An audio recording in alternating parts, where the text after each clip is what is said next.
Okay. All All right. right. Make sure my hair looks okay. Okay. Hi, and welcome to another episode of Healing with Nama. I'm Casey, and I am here today with Sierra, who I found on TikTok as the Black Girl Tarot. And I came across her page as I was scrolling. This is how I come across a lot of my guests is through social media. A lot of the times I am just scrolling and they come on my FYP and they intrigue me. So I start following them, but I don't reach out right away because I want to make sure that they fit, what I'm trying to do with my show. But once I kind of see a consistent like flow or a consistent something where I'm like, oh yeah, I want to follow this person, or what they're telling me or what they're saying is very clear, I can understand it, it's informative, then that's when I go ahead and reach out. And that is what I did in this case. And I was very fortunate that she said yes. So a little bit about her is she is originally from North Carolina, has been on her spiritual journey all her life, she says. And this expanded during COVID. I feel like that happened for a lot of people, Oh yeah. just because of that downtime, right? And that's when you had your spiritual awakening. And you said that that awakening led you to tarot and like your intuitive gifts, which kind of opened up more and opened up parts of you that I guess probably been there all your life. Is that right? Absolutely. I've always been a bit of a dreamer. Mm-hmm. I never really understood it, and back down south in like the Bible Belt type community, it's not something you really talk about. Right. And it's quite peculiar because you'll often hear pastors in the pulpit say they get all of these prophetic messages and stuff, but when I get them, it's not right. Like, I Mm-hmm. didn't quite understand that. But of course, you don't ask questions, right? You just kind of go with the flow. And I think as I got older, that forced isolation that we all had whenever COVID first hit, though it was so unfortunate that a lot of people got sick, a lot of people lost their family members, it was honestly one of the most aha moments in my entire life, if that's the best way that I can put it, for lack of a better term. It came about during a time when I was just by myself. And to be honest, it was a good time because I've never been somebody who likes crowds. I Mm-hmm. don't like to be around a lot of energy. I don't like being around a lot of people.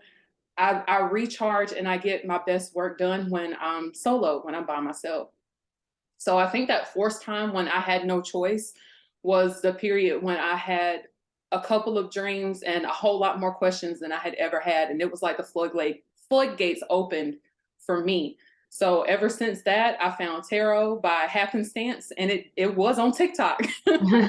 I found it and I was like, man, that's cool. I love the imagery. I love how it can channel your clairvoyance and help you see messages for people. So not only was it helpful to me, but to be able to use that as an avenue to help others heal, it's been wonderful. It's been Yeah. absolutely great.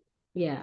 And I know because I'm from California. I've been in California for most of my life. I've moved, every now and again, but for the most part, I've been from Southern California. And this is a very liberal place, very diverse, not a Hmm. really big Black population, if we're going to be honest. And so that, and I feel like what you're saying about, the Bible Belt in the South, yes, other cultures do that too, but I feel like especially in our culture, it's very deeply rooted that religion, um, church, and all that kind of stuff is very deeply rooted in the South. So when I speak to people who are from the South, I don't have that same experience because I this is not the same type of thing that we have going on here. Yes, there are people in church and stuff like that, but it's not the same as when you go to the South. So I'm always curious how people even end up in, I mean, obviously it's spirit, right? But I'm always curious as to how, I guess, how it even, like, how you go from that to this and how it affects you, how it affects your life, your family life, stuff like that. Cause I feel like it's probably even more so than me because I have had a lot of just internalized scared, like prejudice and internalized judgment, just from fear of letting people know that I even do tarot. A lot of people might be finding out by me doing this episode. It's like, this is like my coming out episode. I do tarot, like I'm a tarot reader. Same for me. So, it's very nerve-wracking. Obviously, my family is supportive. My family, because we're from California, we don't have that deep-rooted fear or that religious background like that. But to be perceived by others as this person that does this tarot thing, like I know the connotation that comes with it, and I'm very like hesitant to put myself in that space. But that's why I started my podcast, and I started kind of talking to people about these different things, because it's showing a different side of me, the things that I'm interested in. And I'm really working on lessening the stigma. I won't say taking it away, because that's not going to be only on me, but I feel like by talking to people like you who are doing these types of things that are taboo, especially in our community, it kind of can demystify it a little bit for those who are open-minded. Now, for those who choose to believe what they believe and that's what they believe, then that's great. But for those who are open-minded, I really hope that they could, even if they don't believe in tarot or they don't practice it, accept it and not see it as something bad and black and negative and black magic and all this type of stuff. Absolutely. I think that it's hard because when people aren't used to growing up around people who do the things that we do in this spiritual journey, and I use spiritual for another lack of a better term, but it's hard when you don't grow up around it because you don't really know or understand what it is and where it comes from. But when it feels right, and when your intuition and your gut tells you that what you're doing, you're on the right path, and you've never felt like that before, in a sense, so to speak, because like I go back to church, I respect my experience in the church. A lot of my family, a lot of everything that's rooted in me comes from the church. By no means am I saying that it's bad whatsoever, because church isn't bad. It's that experience that we had that I think people lose, is because that's what it comes from. It's not so much the indoctrination and the religion itself. It is how we were able to use what was given to us and compare and use that and intertwine that and interweave that with what we knew from where we came from. Some of us, right? It's a mixture of the two, and understanding that the indoctrination is not the end all be all. It's the experience that we put the power into. And that's what I feel like my experience is here. I still use the Bible. I believe in its power because my ancestors put that power in that Bible. So when it comes to tarot or different means of divination, it's all in the Bible. There's so many different prophets and people who foretold the future, even Jesus.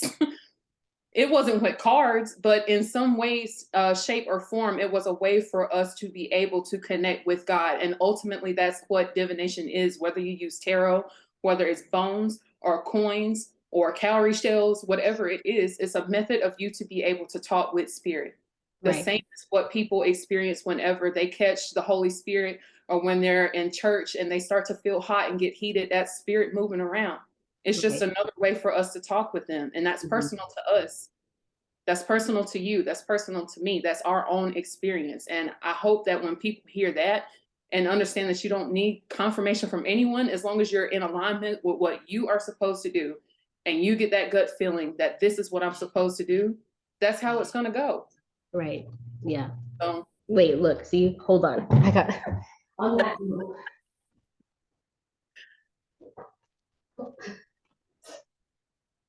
Since you bring it up, like, this is what I'm reading. This is my current read. absolutely. And I do not identify as Christian only because of the connotations that come with it. But this is my old raggedy Bible with a bunch of tabs on it, notes. That's the best one. And I read it. The better. And I'm never gonna get rid of this one because it's got a lot of just energy in it, and it's not because I am, a follower of Jesus or anything like that, but I do understand that your messages are not always going to come from where you think they're going to come from. Exactly. And I do also believe that this book is filled with a lot of things that have gotten me through really hard times. because I'm able to read it and take what I need from it. And I feel like people also do that too, maybe not in the best way, but it's been very helpful to me in super dark moments, and it's helped guide me to figure out my own relationship with God. So by no means am I saying, I'm an atheist or anything like that. No, However, not at all. um, I don't think that's the only way to get to God. So Absolutely. it's a whole nother, it's a whole nother That's episode and topic, but it's a good way to start. And I just feel like I always, and it probably might be even me projecting and feeling the need to defend myself, but I feel like people need to understand that there's not only one way to believe. exactly. So I just want people to understand that you can be multifaceted. You can do this work and read your Bible too. And me Like, and who God are are we to put cool. limits on God? Like, who are we to say that only God can get to us in this one way? God is God. The Most High is who He is, or who they are. Okay, they don't need permission. They don't need a Bible. They don't need none of that. It's whatever, however God wants to get to you, He will get to you. Yeah, yeah. And that's definitely on my list of things, is to have an episode just about religion and spirituality, and have, a religious speaker on here who can dialogue with me about all of this stuff, because there's stuff that I Absolutely. just don't know, just not having been raised in the church. So um My bad. This is supposed to be about I tarot. know, right? We're just going on a tangent, but to get back on track, um, tell me a little bit more about yourself, please. Like, how did you grow up? Tell me a little bit more about yourself.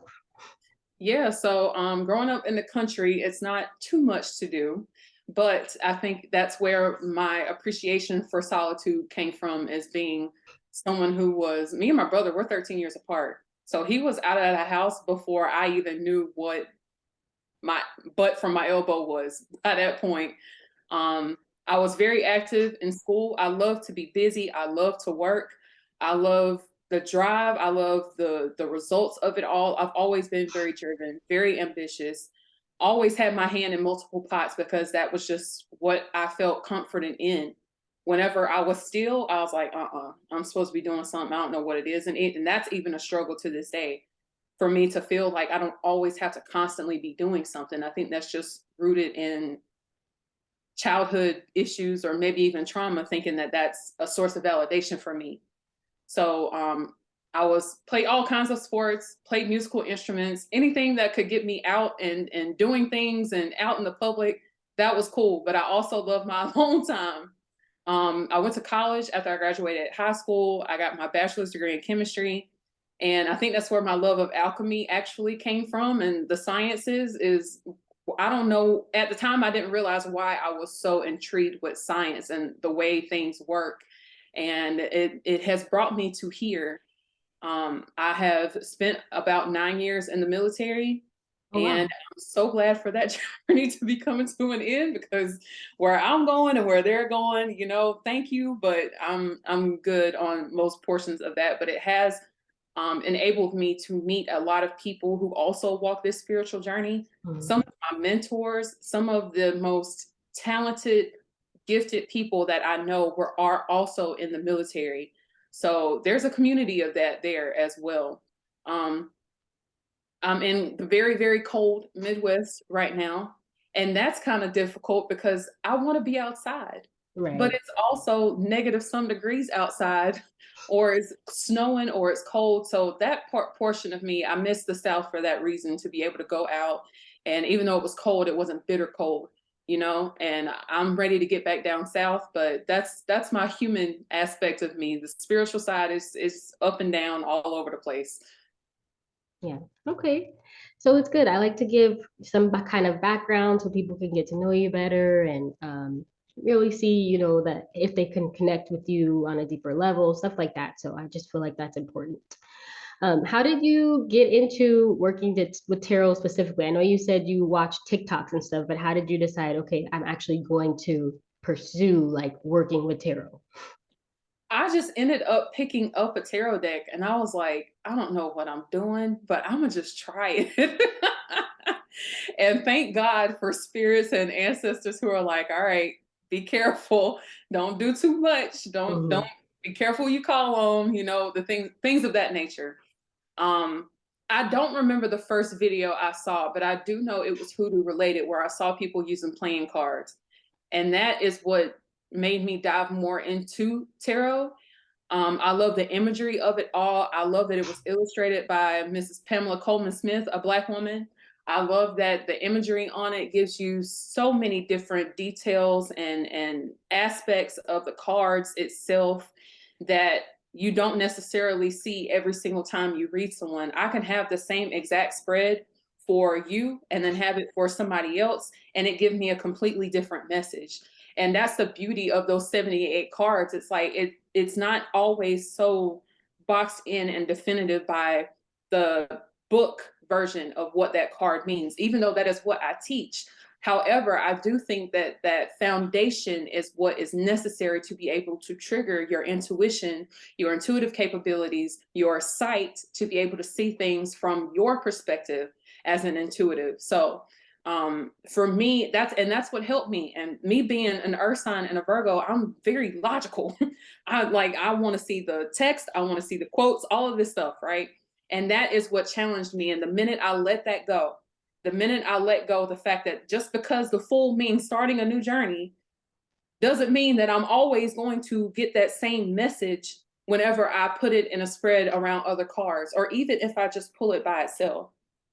There's an aspect of being of humility, so to speak, to be able to say, okay, I know what this card means, but I'm going to allow myself to go there. You know what I'm saying? So Mhm. like for tarot for me, it's just, and I picked it up so quick. It was like one day I had saw somebody that had a course on Udemy, and I went through the entire course of all 78 cards in one day. I sat at my computer and I hyper focused on it because I could not let it go. I was like, I'm not going to stop. I need to see it. And it was like from that course on, I even forgot what her name was, but from that course on, I was just like, you know what? This is it. Because it clicked and it felt good. And it was like, okay, this is how I communicate. One of the ways that I communicate. It is just a tool. I don't need it per se, but if I'm trying to do a reading for someone, or if I need a further clarification on a concept or anything of the sort, then I'll pick up my cards for it. Okay. Yeah. That's a really good like explanation of how you went from seeing it and being intrigued to actually physically being a tarot reader.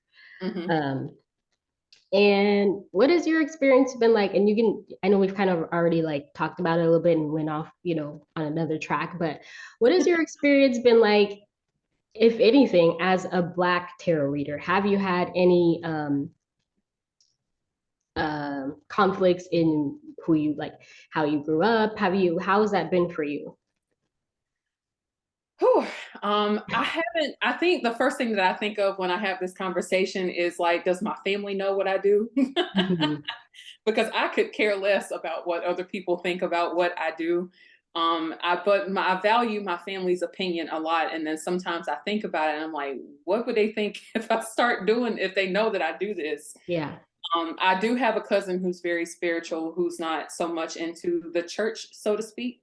So she gets it, but it's like, and my mom knows for sure, but I'm like, I wonder if they come across my page or if they look and they start asking questions like, I, though I do value the opinions of others, I can't let something like that stop me from doing what I know I'm called to do, Right. just heal people and help people. And tarot just so happens to be one of the methods that I use to help people heal. Hmm. So that is most important to me, though I would love the support and the respect from other people or readers who see people like me reading tarot cards.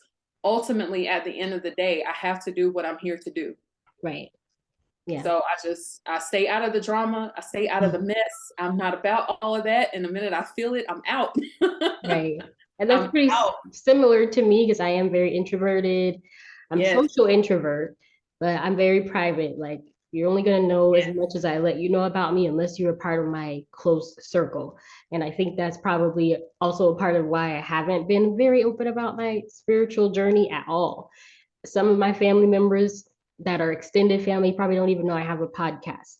And that's because it's not because I don't love them or I don't care about them, but I don't feel we're not close enough to where it should matter, or I feel like I need to tell this person. Like the people who are close, my mom, my sister, my dad, for the most part, my dad, they know about what I'm doing. They're supportive of it. And I feel like I'm good. Like I don't really need anybody else to know about it or support it. In a way, I have kind of been not hiding it, but I haven't put it out there. But it's only because I feel like if it comes with negativity, it's going to be unnecessary because you know what I mean? So it's just stuff that I put it in this space for these people, and it's brought in a lot of people who love what I'm doing, and anybody else, I don't really need to put it out there like that because it's not for them. You know what I mean? So it's not. But now it's so important because it's a time for people who do the things that we do to make ourselves known. Right. I think that though, and I go back to COVID again, even though it was such a terrible thing for so many people, I think it forced a lot of people to wake up. I think it's this general collective of people who have opened up spiritually to so many different things. It's for a reason. Like we're not just waking up to just be in our homes and be in hermit mode and not step into our gifts and the thing and our abilities, the things that we can do to help people as a collective. We have to put ourselves out there. And I fought it for the longest. I fought so hard. I had another tarot page that was still Black Girl Tarot, maybe a year ago. And I didn't teach, but I did readings. And that page did relatively well. But there came a point where my introverted self was like, I don't want to do this no more.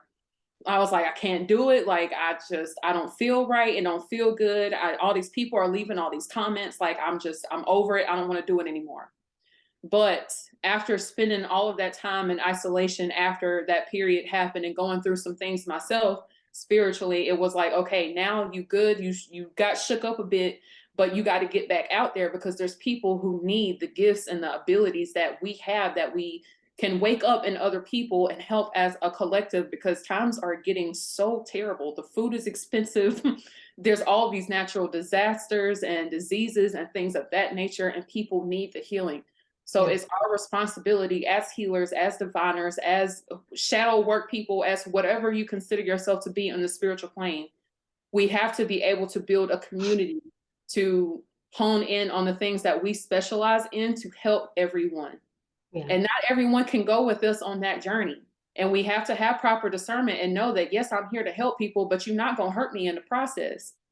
There's still that layer of us that's like, F around to find out. But the whole point of us being out is to be able to help other people reach what we have reached and to continue to set that level higher and higher so other people can come behind us and do to the next group of people, you know? Right. So I know it's hard, especially as an introvert. I'm the same. I don't do all this talking. I don't like to, like, I'm in my house, like, I'm tired. I don't want to talk to people at all. But when it comes to things like this, I know that there is a part of what I do and what I have to offer that matters. And I don't want to be so comfortable in my comfort zone that I don't grow and get to a place where I can help other people the way I have been helped along this journey. That's my duty and responsibility here. So look at it from that perspective, and I promise you'll get out of your cocoon just a little bit. Yeah. And I feel like I have grown in so many other ways and totally changed who I thought I was to be the person that I actually am in so many other ways. But there's still little parts that are big parts that I need to let people see, as in doing tarot. Like I have tarot videos saved on my phone, but I'm too scared to post them. So that's another reason why I also wanted to talk to you about it too. You know, have you on the show is to like pick your brain and see what your experience has been like, and how you even got to the point where where you felt comfortable and confident in doing readings for other people. Because, you know, I've done readings for my family and stuff like that, but I have not done paid readings, and I don't feel that I feel like sometimes I don't know exactly what the cards are trying to tell me. So I just start talking, and then usually it's exactly what they need to hear, but I don't feel like I understand what I'm talking about. So I haven't gained that confidence to where I can be like, okay, come and pay me for my tarot reading. Like I don't feel that way yet. So how did you even get to a place of being confident to um, be of service to other people in this way? Yeah. So my first interaction with doing readings for other people, I sat down at my altar space and I asked my ancestors, my spirit guides, I said, is this something I'm supposed to, I know I'm good at this, but is this something that I can do for other people? Is this something that I can help other people through, is using tarot? Because it's easy when I'm doing it because I got an inside view to what's going on. But it was like, duh. Like, do you think we just let you learn tarot and not be able to help other people through this process? It's like, that's, come on, Sierra.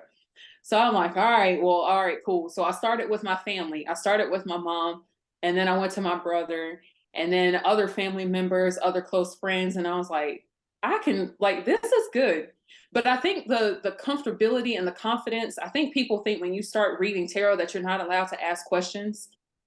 And no, please ask all of the questions. Tarot readers aren't necessarily mediums or psychics, and neither one are mutually exclusive to the other.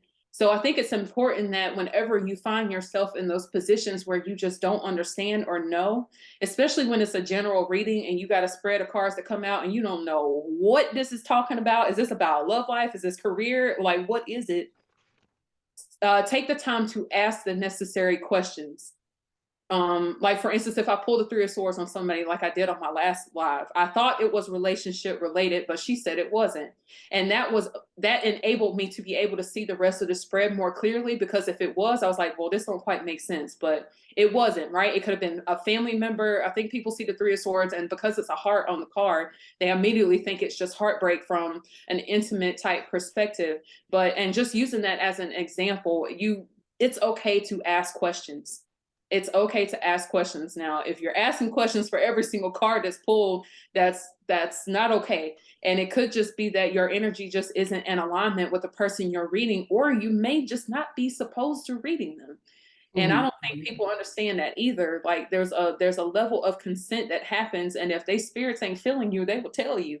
You either won't get any cards pulled at all, or you won't be able to understand the message, and it's because their spirits don't want you to read for them. And I think that's something a lot of people don't really pay attention to or understand. And then sometimes people will BS their way through it knowing that they don't understand the way it's supposed to go, and there is a debt to be paid for that.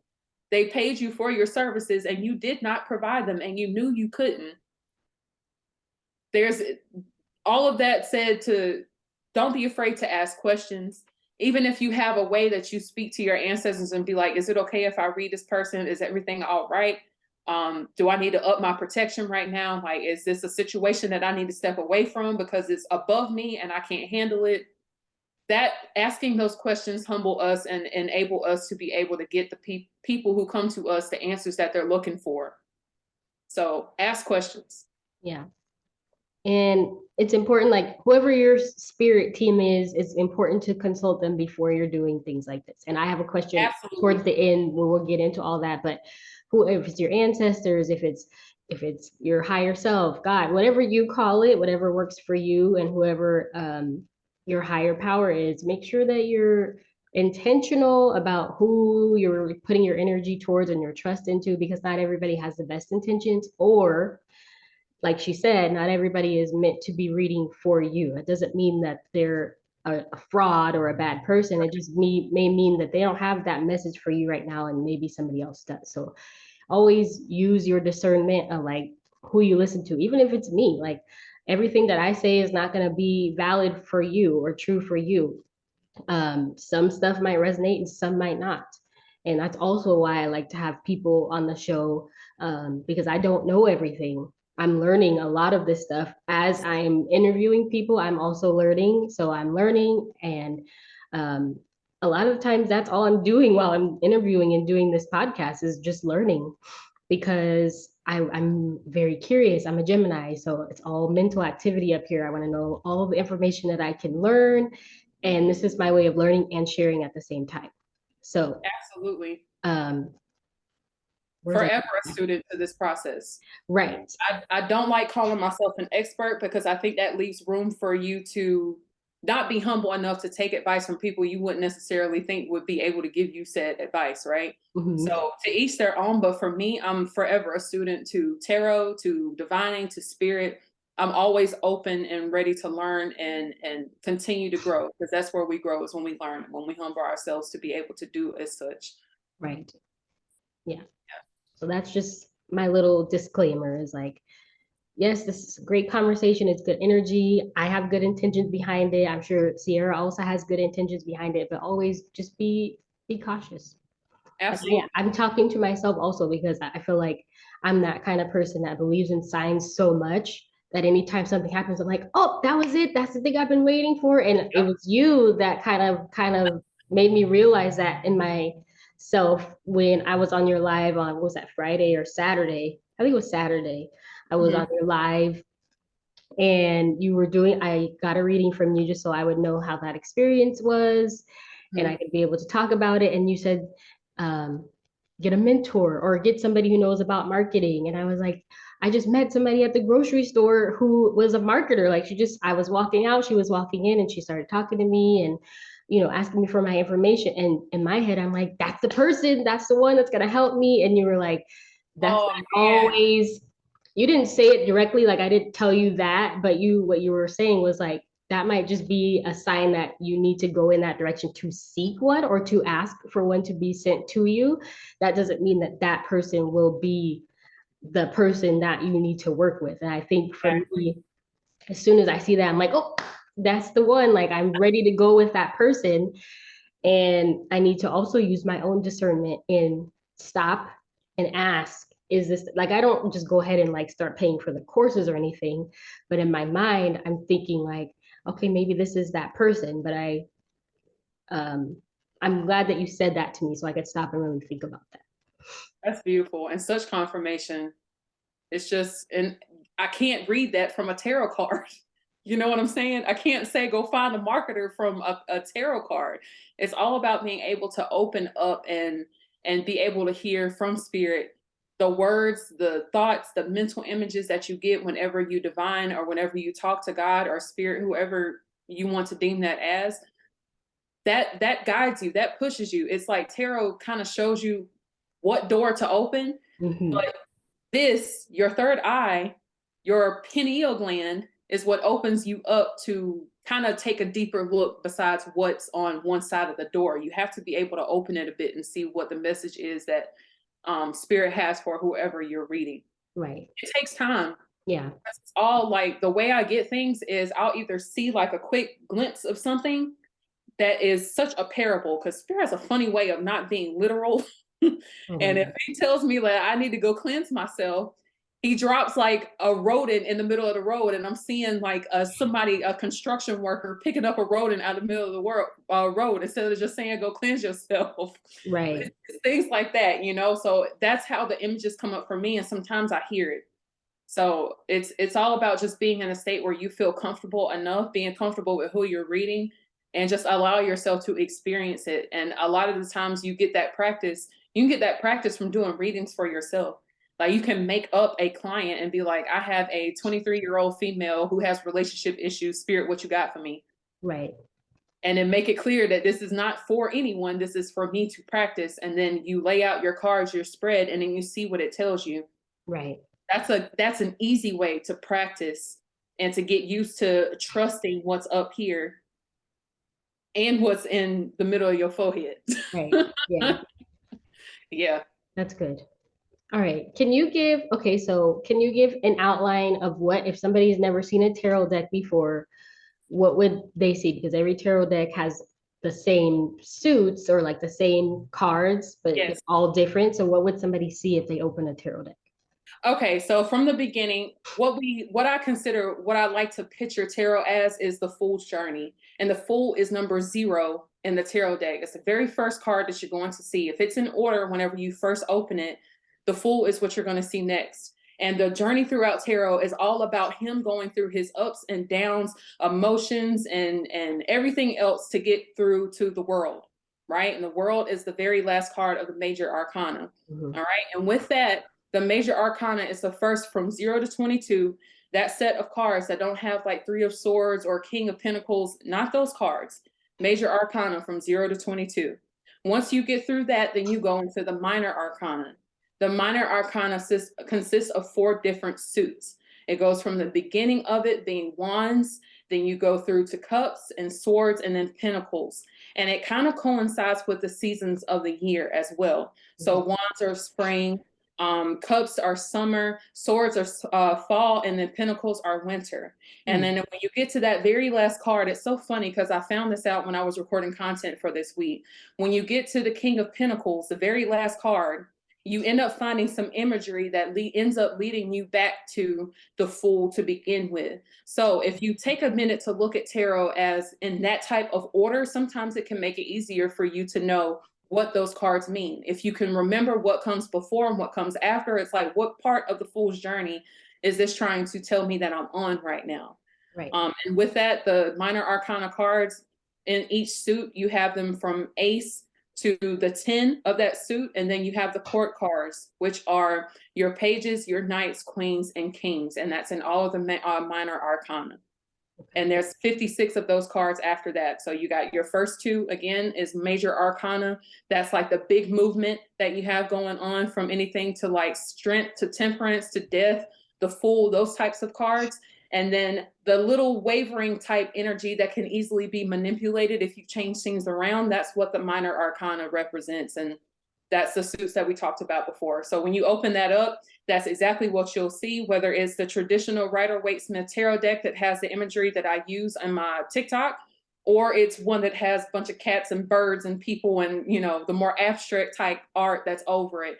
Either way, most of the cards are based on that very first, well, one of the first tarot decks that we use for imagery now, which is Rider-Waite-Smith tarot deck. So yeah, that's what you'll see when you open it up. Okay. And I think that's really informative. It's like a short and sweet version. Obviously, explaining it would take a really long time, but it's good. Oh, yeah. Short and sweet, like direct way of explaining the full deck in small parts, because that's what I'm coming to understand is like, yes, it's a full deck, but then there's the major arcana, and even that has kind of its own little like cards that go together, kind of, you know. So I'm learning that it's more than just what I see, because I'm also very literal. Yes, so, I know. Me too. But I'm very what is it called? I'm a walking contradiction. So I can be literal, but I'm also like a dreamer, and so I have to figure things out sometimes. But as far as tarot goes, I'm like, okay, this is what the book says, this is what it means, or this is what the pictures are, so this is what it's telling me. But I'm learning to kind of let that go a little bit and let the cards kind of explain what they're trying to explain, and also use, you know, what the person is telling me when I'm reading for my family or something like that, what they're telling me to kind of get the message out. And usually it's exactly what, you know, they needed to hear.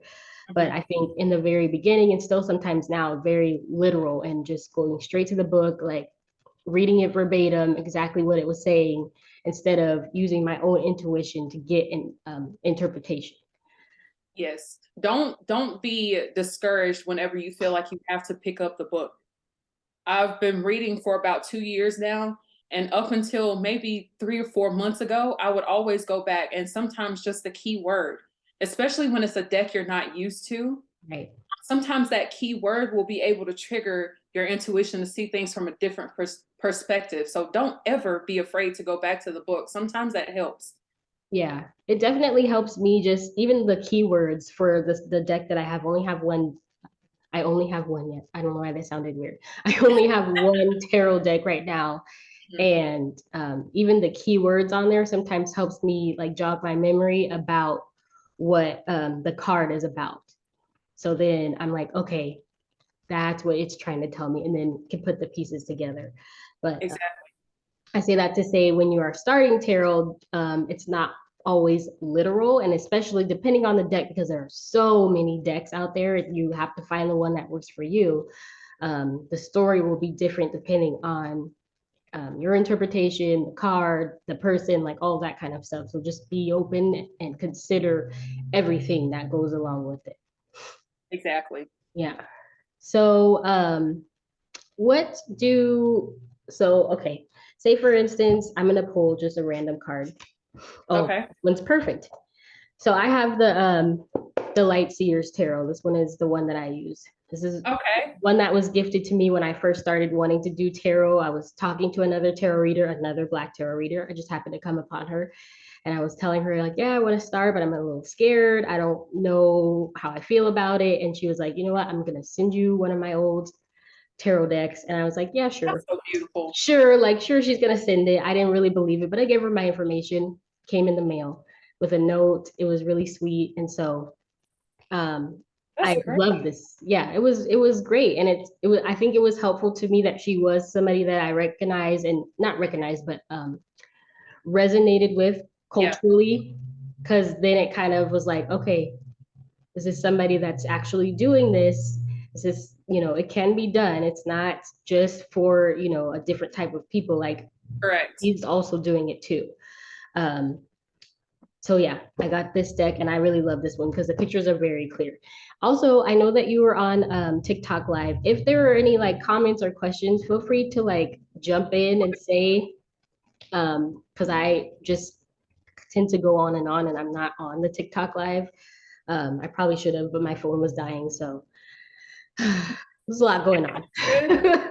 There's a I'll lot going take on. a peek over here and looking, but yeah. Yeah, if anything ever like jumps out, feel free to let me know. But Okay. so for instance, this card.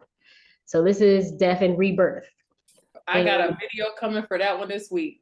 oh, that's good. So don't share too much, don't share too much. But like for me, when I first saw it, or if it comes out in readings for my family, they're like, I'm gonna die, And like now I'm like, okay, I don't even think about physical death anymore.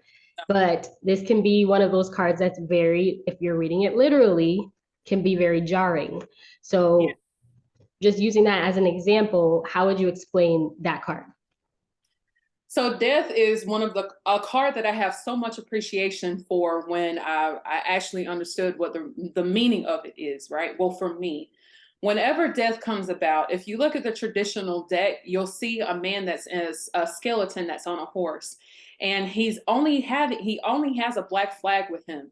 He doesn't have a sword, he doesn't have a gun, he doesn't have a weapon whatsoever.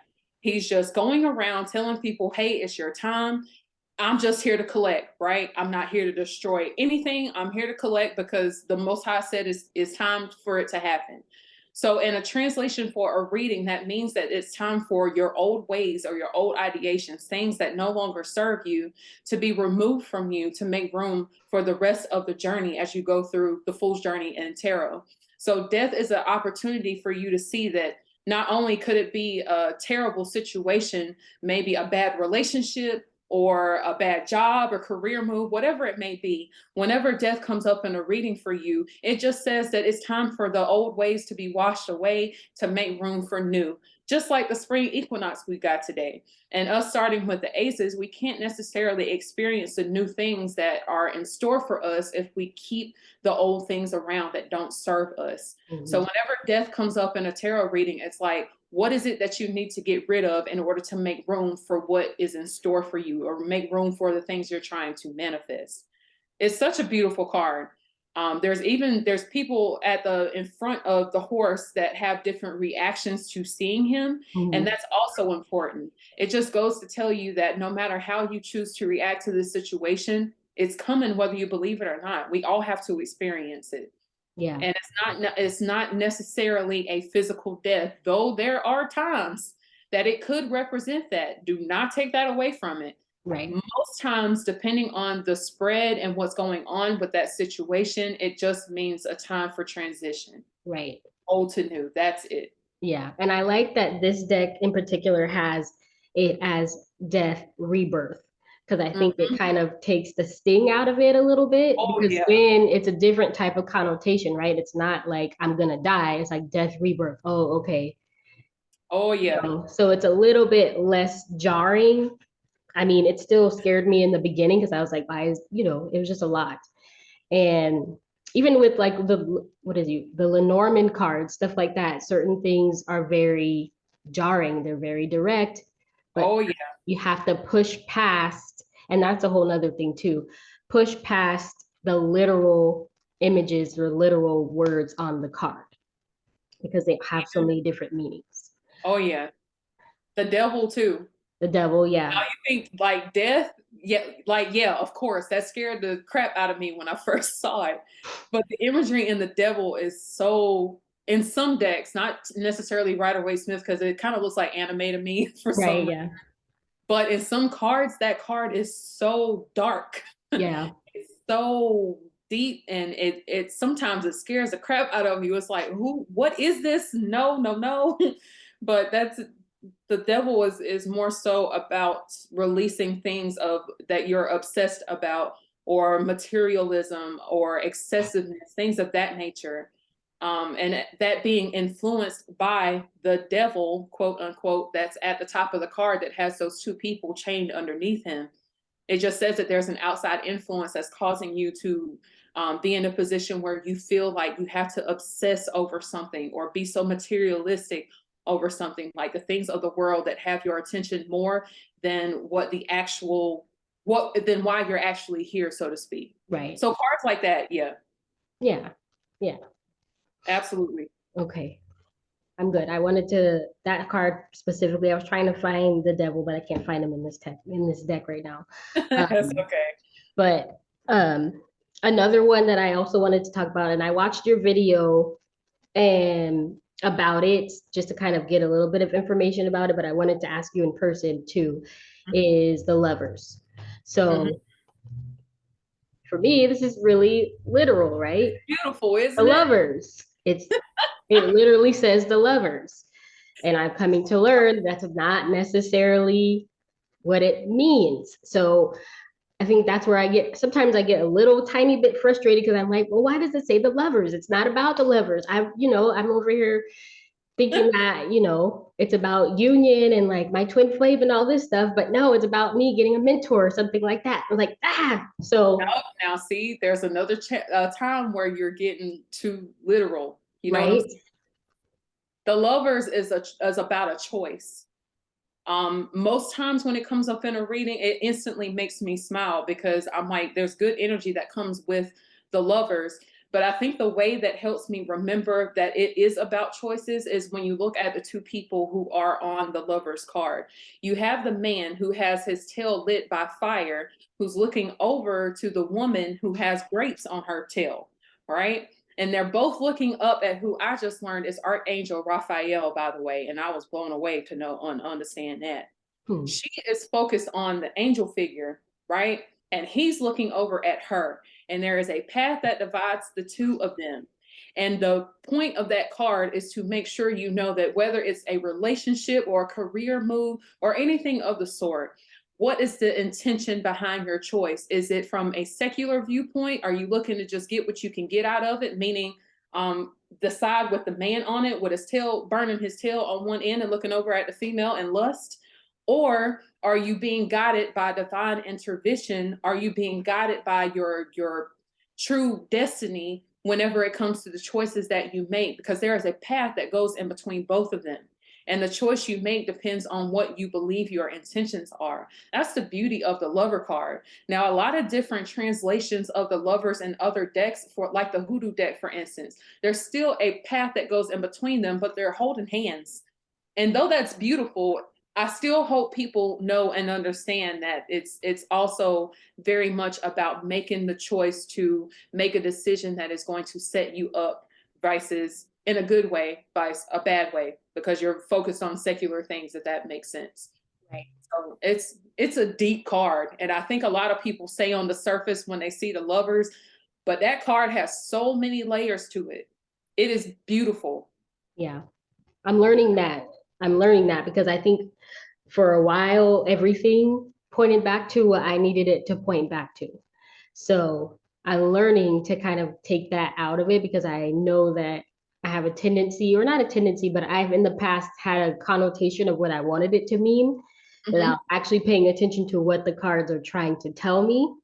So this card especially is one that I'm learning doesn't always necessarily mean what I think it means or I want it to mean. Sometimes yes, depending on what the spread is, but I need to look, I need to see past it sometimes and really ask like, okay, spirit, is this what I think you're trying to tell me or is this what I want to see?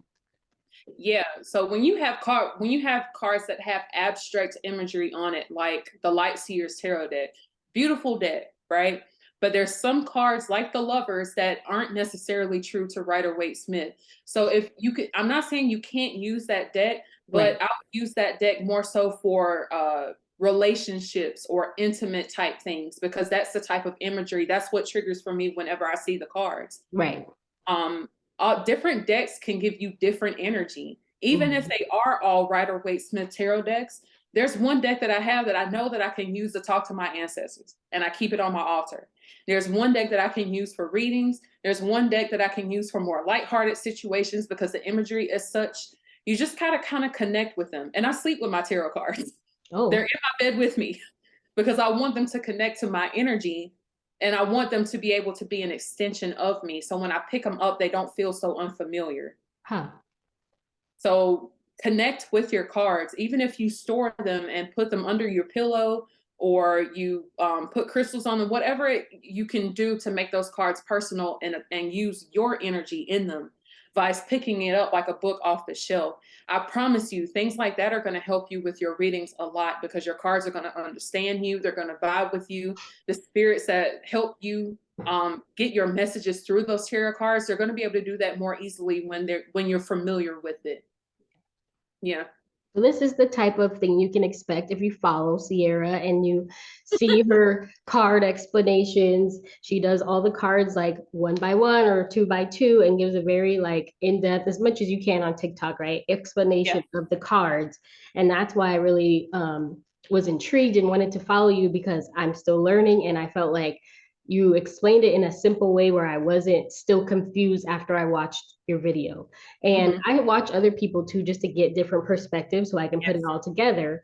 But I really like when people get to the point because I get lost if it's too much. I don't understand what you're trying to tell me. I really need people to just be direct, say what you need to say, and then, that kind of thing. And I noticed the time. So are you Oh, okay if we go a little bit over like maybe 10 minutes or so? I didn't realize an hour had gone, but do you have a little bit of extra time? Are you okay with that? sure. Absolutely. Okay, I want to be respectful of your time, but I didn't realize that an hour had already passed. So I appreciate um, that. Thank you. I just have a couple more questions.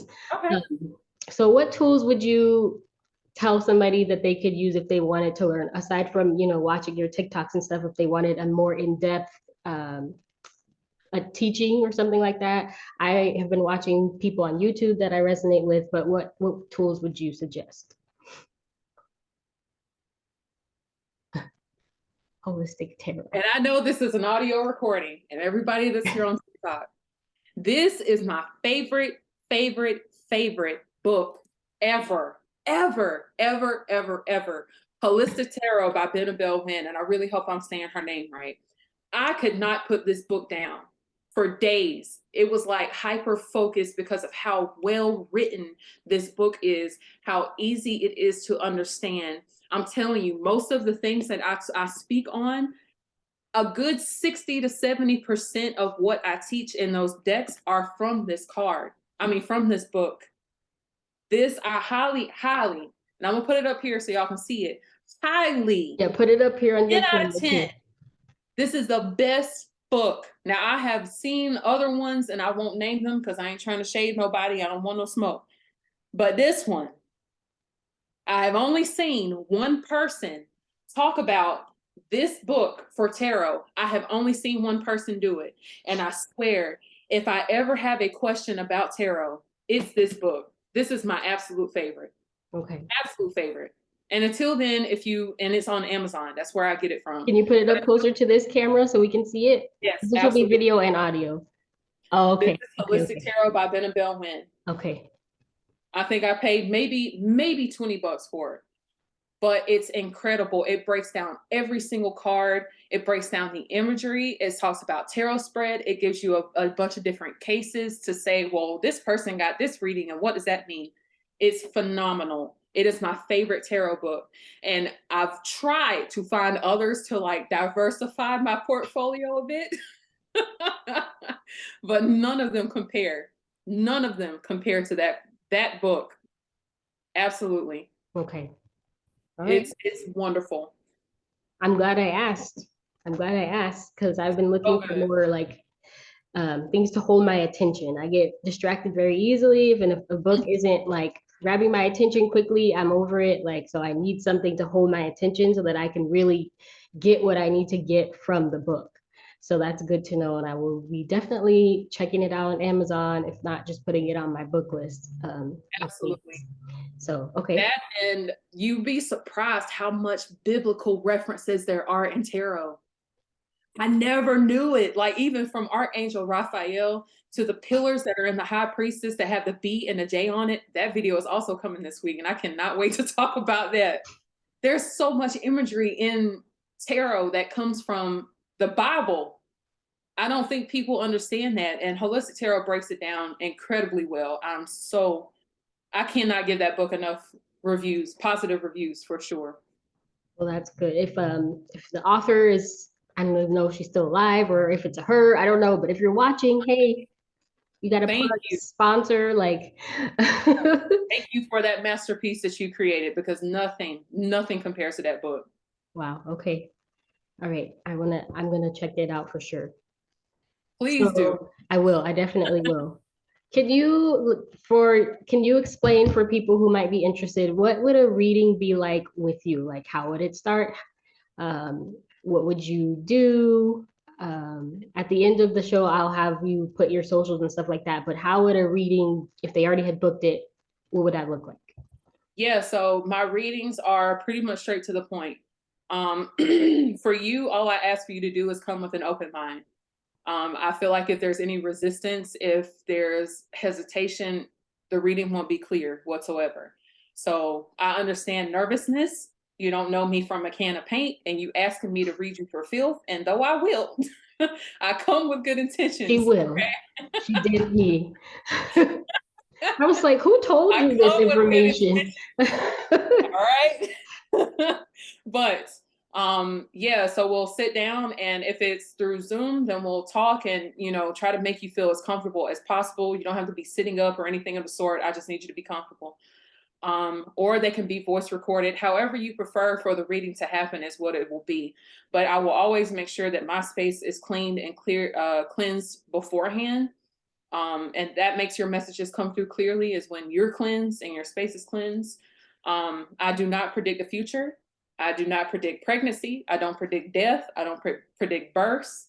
None of it. All right. I'm not your girl. If you coming to me and asking when I'm gonna get pregnant or when I'm gonna die or anything of the sort, that's not me. All right. I'm going to tap into your energy with your consent, and we'll talk about the things that you need to know at the moment. So, I feel like, and a lot of that is, you have to factor in human error. You have to factor in the free will that people have, because, like, I think I said this on the live the other day. If I sit here and tell you, yeah, by next week you'll be a millionaire, but everything you've done up to this point is what led you to be able to be a millionaire, you're going to sit and you're going to stop. Right. And you're going to wait for it to fall in your lap. And then when you don't get it, you're going to look at me like, well, you said I was going to be a millionaire. Yeah, because you were working for people and putting yourself in the environment to become one. And now you stop, you quit your job, you did all of that because you heard me say one thing and didn't hear anything else I said. So no, I do not do that. It could be, you can ask me for like relationship advice, what you need to know, how that's going. Careers, I really love doing love and career, and more so self-love type readings. Things that you really need to know at the time in order to heal from, or things you need to acknowledge about yourself. All of my readings are very personal to you and not necessarily everything else that's going around you. It's more so what you need to know right now in order to move forward. Right. I think that's really That's how that important. goes. That's important though, because if people are wanting to get a reading with you, they need to know what they can expect. They need to know what type of energy they're going into. They need to be able to trust you, as much as you can trust a stranger on the internet, right? But they need to be able to connect with you in some type of way so that they feel comfortable with letting you into their energy because you are tapping into their energy with their permission, right? But Absolutely. it's important for people to understand who you are before they do all of that kind of stuff. I think so. And And respecting yeah, your time and, showing gratitude for you choosing me to do something so delicate and intricate because it's a huge thing. So any way that I can make you comfortable or, make you feel at home and feel at peace with what's going on is what I plan to do for whoever I'm reading because it's a huge deal, of course. So right. that that's my goal with the readings. All I ask for you to do is come comfortable with an open mind. That's it. Yeah. Yeah. Okay. That's good to know also. And I really liked, so, I should probably join the live right now. Look, I Come really on liked, having you do a reading for me before we did the episode. And I feel Yeah. like that was important because you were very accurate in what you said. So I feel like I have a way of vouching for you in a way, you know what I mean? Like I'm not just on here saying, yeah, get a tarot reading with her, and I don't know anything about you. I actually have had a reading with you. And I don't always do that with the people that I have on because it's not always accessible to me. It's not always something I have time for, I've seen enough of their social media where I don't feel I need to do that. But the opportunity presented itself when I just so happened to see you were live. I was like, well, let me just jump in and see what's going on in here. And it just kind of happened that way. But I'm We had glad a that good it time. did. Huh? We had a good time. Yeah, I'm glad that it happened that way so that I was able to kind of connect and see, okay, yes, this is somebody I definitely want to have on my podcast. Like I feel comfortable with this energy. And we did a career in love reading, and you did tell me some things that I needed to hear, about where I am in my life and decisions that I know I need to make, but I'm very terrified to make because it's a big step to leave what you're comfortable with, especially if we're talking financially, to leave your financial comfort zone and go into something where you're not entirely sure how that's going to look financially.